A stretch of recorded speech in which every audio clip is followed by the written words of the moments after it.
चौराहे पर खड़ा सुनील अपने छोटे से ठेले पर रोज की तरह समोसे बेच रहा था। लेकिन आज मौसम कुछ और ही था। आसमान में काली घटाएं, तेज हवा और बारिश की बूंदें टप टप गिरने लगी थीं। उसने सोचा, चलो आज दुकान जल्दी समेट दूं, वरना घर पहुंचना मुश्किल हो जाएगा। तभी अचानक उसकी नजर दूर से आते एक छोटे से बच्चे पर पड़ी। करीब 8 साल का वो बच्चा नंगे पांव, फटे पुराने कपड़ों में, बेहद थका हारा और कमजोर सा लग रहा था। लेकिन उसकी आंखों में एक अजीब सी मासूमियत थी। धीरे धीरे ठेले तक पहुंचकर उसने कांपती आवाज में कहा, भाई क्या आप मुझे कुछ खिलाएंगे? बहुत भूख लगी है। सुनील एक पल को खामोश रहा, फिर चेहरे पर मुस्कान लाते हुए बोला, हाँ बेटा, क्यों नहीं, अभी देता हूं। उसने तुरंत कढ़ाई से गर्मा गर्म समोसा निकाला, हरी चटनी और प्याज के साथ एक प्लेट में सजाकर उसके सामने रख दिया। बच्चे ने समोसे की ओर देखा, लेकिन तुरंत ही आंखें झुका लीं। हिचकिचाते हुए बोला, आप मुझे खिला तो देंगे, मगर मेरे पास पैसे नहीं हैं। कहीं बाद में आप पैसे मांग न लें। यह सुनकर सुनील का दिल भर आया। हल्की मुस्कान के साथ उसने कहा, नहीं बेटा, ऐसा कुछ नहीं है, पैसे की फिक्र मत करो। वैसे भी मैं दुकान समेट ही रहा हूं। ये समोसे अब बिकने वाले नहीं, वरना कल तक खराब हो जाएंगे। तुम बेफिक्र होकर खाओ। बच्चे की आंखों में चमक आ गई। उसने समोसा लिया और अपना छोटा सा झोला ठेले पर रखकर वहीं बैठ गया। खाने का अंदाज ऐसा था मानो कई दिनों से उसके पेट में दाना न गया हो। सुनील उसे देख रहा था। तभी उसकी नजर उस झोले पर पड़ी। झोले में एक पुराना लिफाफा दिखा। जिज्ञासा में उसने हल्के हाथ से झोला खोला। लिफाफे में एक पुरानी तस्वीर थी। तस्वीर देखकर सुनील ठिठक गया। उसमें एक खूबसूरत औरत थी, महंगे कपड़े, कीमती गहने और गोद में वही बच्चा। तस्वीर साफ बता रही थी कि वो किसी अमीर घर की थी। सुनील ने तस्वीर बच्चे को दिखाते हुए पूछा, बेटा, ये औरत कौन है? बच्चे ने खाते खाते रुककर तस्वीर देखी। उसकी आंखों में नमी आ गई। कांपती आवाज में बोला, ये मेरी मां है। बहुत दिनों से मुझे छोड़कर चली गई हैं। नाना जी ने बहुत खोजा, लेकिन वो कहीं नहीं मिली। जब भी मुझे उनकी याद आती है, मैं ये फोटो लेकर निकल पड़ता हूं। शायद कहीं रास्ते में मेरी मां मिल जाए। बच्चे की मासूमियत और दर्द से भरे शब्दों ने सुनील का दिल छू लिया। उसने तस्वीर को सावधानी से वापस लिफाफे में रखा और बच्चे की पोटली में डाल दिया। चंद ही मिनटों में उसने समोसा खा लिया और बिना कुछ कहे धीरे धीरे वहां से निकल गया। सुनील सामान समेटने लगा। तभी उसकी नजर ठेले पर पड़े उस झोले पर गई। बच्चा अपना लिफाफा भूल गया था। सुनील घबरा गया। अरे, ये तो बच्चा भूल गया। अब क्या करूं? दुकान छोड़कर जा भी नहीं सकता और बारिश भी बढ़ती जा रही है।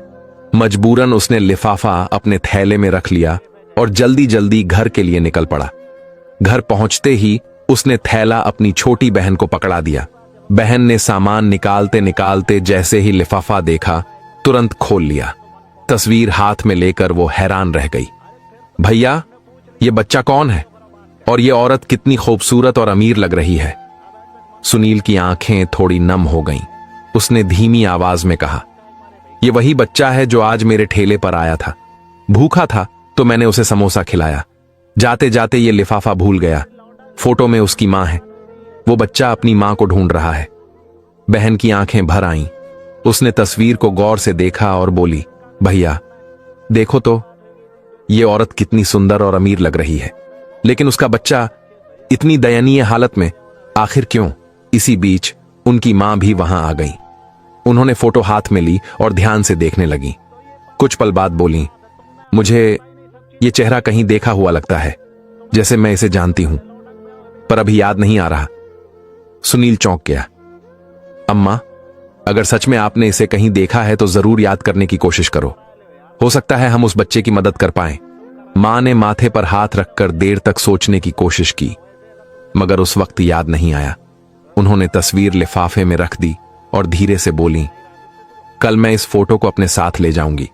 रोज काम पर जाती हूं, शायद बार बार देखने से याद आ जाए कि ये औरत कहां मिली थी।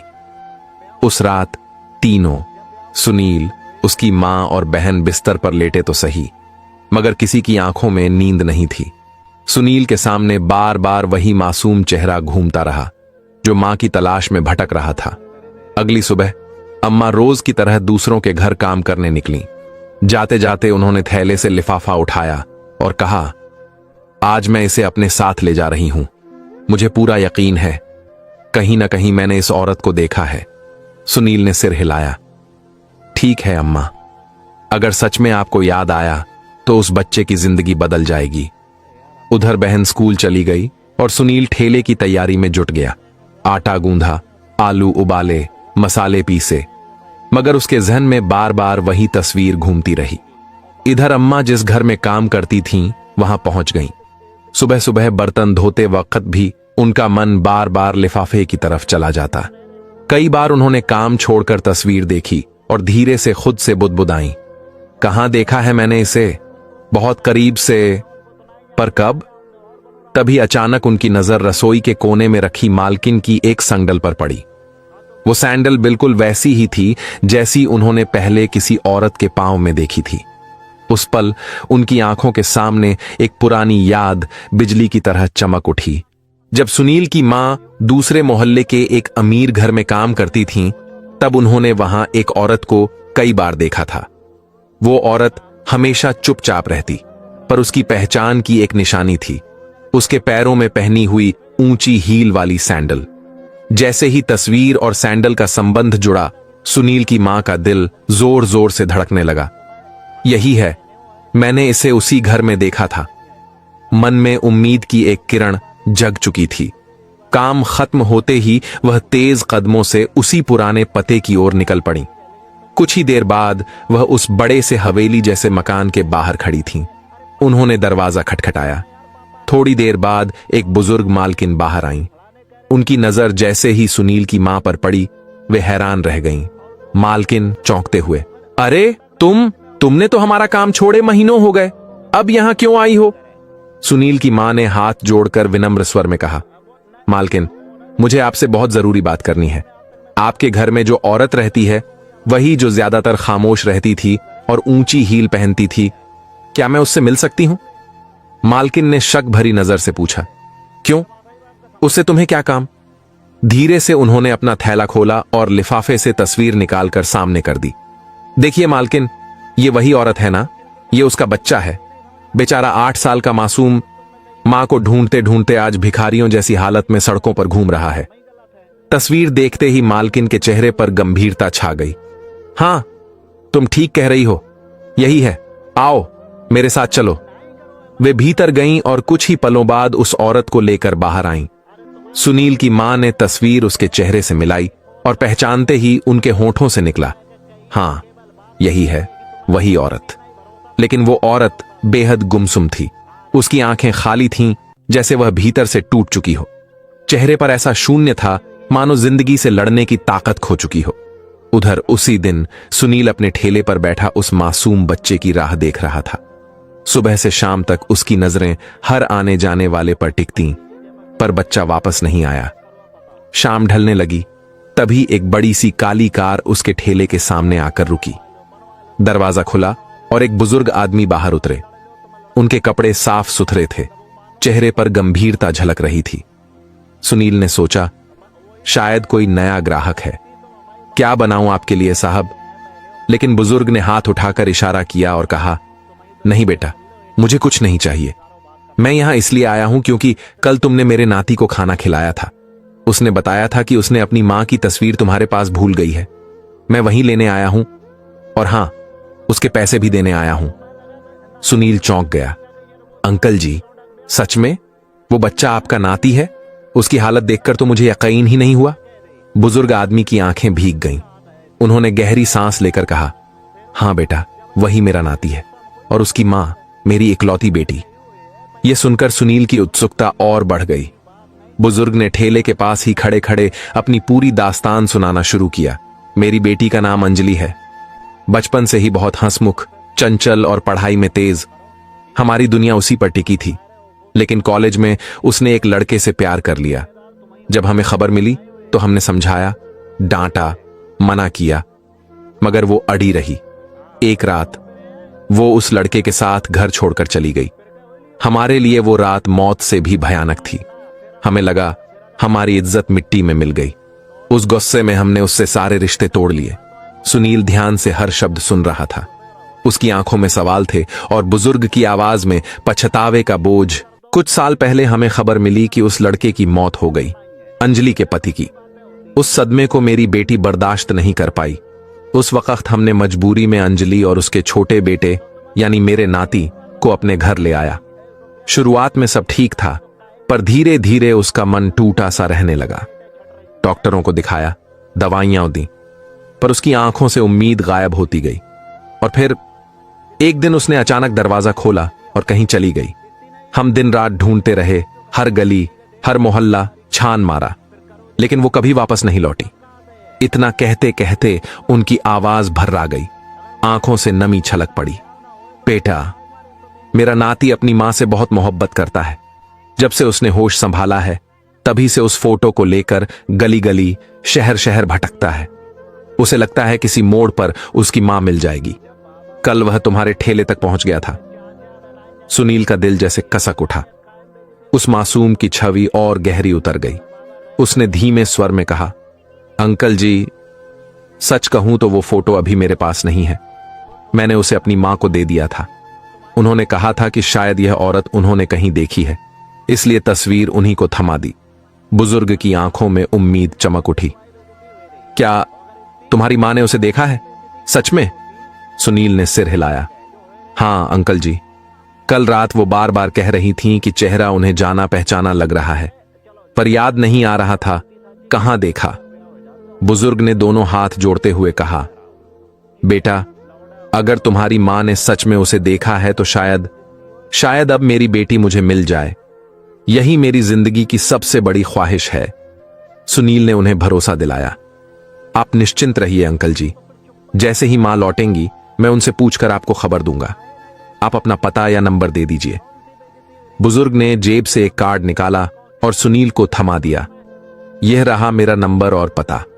अगर कोई खबर मिले तो मुझे तुरंत बताना। इतना कहकर वो कार में बैठे और धीरे धीरे ओझल हो गए। लेकिन सुनील के मन में अब एक नई बेचैनी घर कर गई थी। क्या सच में मेरी मां ने उसी औरत को देखा है? अगर हां, तो कहां? शाम ढलते ही वह घर पहुंचा। मां पहले से उसका इंतजार कर रही थी। उनके चेहरे पर हल्की सी मुस्कान थी। बेटा, आज मुझे सब याद आ गया। हां, मैंने उसे देखा था। वह पास के गांव में बड़े घर में रहती थी, जहां मैं काम किया करती थी। वहां एक बुजुर्ग बिजनेसमैन उसे अपने घर में रखे हुए थे। चुपचाप रहती थी, बहुत टूटी सी, गुमसुम। सुनील की आंखें चमक उठीं। अम्मा, तो वही है, वही उस मासूम की मां है। और आज उसके पिता यानी बच्चे के नाना मेरे पास आए थे। उन्होंने पूरी कहानी बताई। कहा कि अगर उनकी बेटी मिल जाए तो तुरंत खबर देना। मां ने राहत की सांस ली और तुरंत फोन उठाकर उन्हें खबर दी, पूरा पता बताया। कुछ देर बाद ही रात के अंधेरे में झोपड़ी के बाहर एक बड़ी सी कार आकर रुकी। गली के तंग रास्तों में इतनी शानदार गाड़ी देखकर मोहल्ले के लोग इकट्ठा हो गए। सबकी जुबान पर एक ही सवाल था, इतनी बड़ी गाड़ी इस गरीब बस्ती में क्यों आई है? दरवाजा खुला। बाहर वही बुजुर्ग उतरे, चेहरे पर बेचैनी, आंखों में उम्मीद। उनके साथ वही मासूम बच्चा भी था। आज वो अच्छे कपड़ों में था, चेहरे पर हल्की चमक, पर निगाहें अब भी मां की तलाश में भटक रही थीं। बुजुर्ग ने सुनील को देखते ही कहा, बेटा, कहां है मेरी बेटी? मुझे उससे मिला दो। कई सालों से उसकी एक झलक देखने के लिए तरस रहा हूं।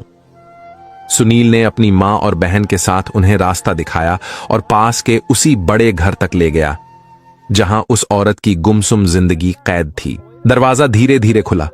सामने वही औरत खड़ी थी, थकी हुई आंखें, बिखरे बाल और चेहरे पर अजीब सी खामोशी। जैसे ही बच्चे ने उसे देखा, उसकी मासूम आंखों से चमक फूट पड़ी। वह अचानक जोर से चिल्लाया, मां! बोलते ही वो दौड़कर औरत की ओर भागा और उसकी गोद से लिपट गया। बच्चे की आंखों से आंसू झरझर बहने लगे। बुजुर्ग पिता भी अपनी बेटी को देखकर सिसक पड़े। अंजलि, मेरी बच्ची, तू कहां चली गई थी? मगर अंजलि बिल्कुल गुमसुम खड़ी रही। उसकी आंखों में पहचान की कोई चमक नहीं थी, जैसे उसकी यादों से मां और पिता का रिश्ता मिट चुका हो। सुनील की सांसें अटक गईं। उसने सोचा था मां बेटे का मिलन गले लगकर पूरा होगा, मगर अंजलि की खामोशी ने सबको पत्थर सा कर दिया। बुजुर्ग आदमी ने सुनील की ओर देखा और आंसुओं से भीगी आंखों से बोले, बेटा, तुम्हारा बहुत बहुत धन्यवाद। तुम्हारी वजह से आज हमें हमारी बेटी और उसके बेटे की झलक मिल सकी। अब हम इसे अपने साथ ले जाएंगे, इसका इलाज कराएंगे, इसे फिर से जिंदा करेंगे। इसके बाद वो अमीर परिवार अंजलि और बच्चे को कार में बैठा कर ले गया। जाते जाते उन्होंने वादा किया कि अगली सुबह वे सुनील से मिलने जरूर आएंगे। अगले दिन सूरज उगते ही वही शानदार कार सुनील की झोपड़ी के सामने आकर रुकी। इस बार उसमें केवल बुजुर्ग ही नहीं बल्कि उनकी पत्नी और अंजलि भी थीं। अंजलि का चेहरा थोड़ा बेहतर लग रहा था।